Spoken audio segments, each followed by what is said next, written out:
Շնորհակալություն, մեծարգո ազգային ժողովի նախագահ, հարգելի գործընկերներ, հարցը քննարկվել է Պաշտպանության եւ Անվտանգության մշտական հանձնաժողովում եւ տրվել է բացասական կարծիք, նաեւ ուզում եմ նշեմ, որ տվյալ օրենքի նախագծին նաեւ կառավարությունն է տվել բացասական կարծիք։ Ուստի խնդրում եմ դեմ քվեարկել։ Շնորհակալություն։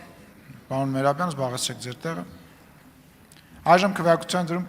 քննարկված նախագծի փաթեթը վարման կարգով Հայկ Կոնջարյան համեցեք։ Հարգելի գործընկերներ, ինչպես նշեց հարակի ձգուցողը, կառավարությունը դեմ է արտահայտվել այս նախագծին, գլխադասային հանձնաժողովը եւս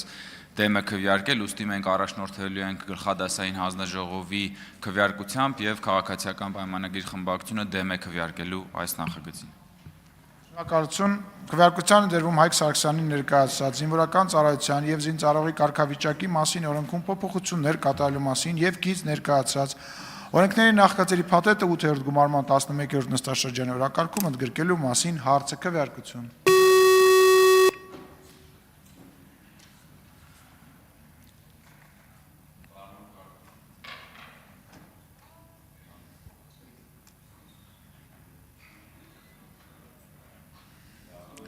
Կողմ 3, դեմ 57, ձեռնպահ 6, որոշումը չի ընդունվել, վարման կարգով Հայկ Սարգսյան։ Սիրելի հայրենակիցներ,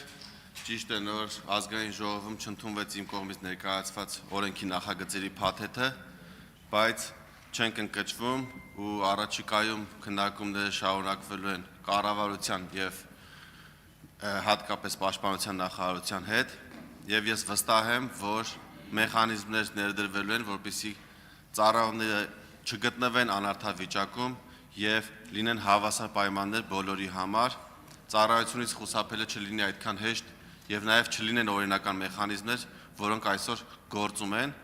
Միայն ցավում եմ, որ կարող է չհասցնենք միջև ամառային զորակոչ եւ այս ամառ 2026 թվականի ամռանը զորացրվողները չեն ստանա այն գումարները, որոնք արդեն իսկ հավաքագրվել են ծառայությունից խուսափած կամ կարճաժամկետ ծառայություն անցնող տղաների վճարած գումարներով։ Այսքանը, շնորհակալ եմ։ Հարգելի պատգամավորներ, խնդրում եմ մտքերի փոխանակության համար հերթագրվել, հերթագրում։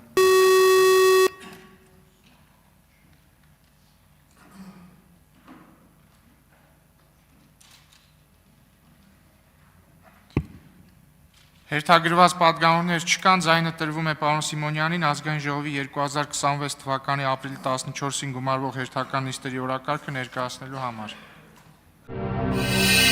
Բաժանորդագրվեք Արմատ մեդիայի ալիքներին սոցցանցերում։ Հետևեք մեզ նաև Արմատ մեդիա AM կայքում։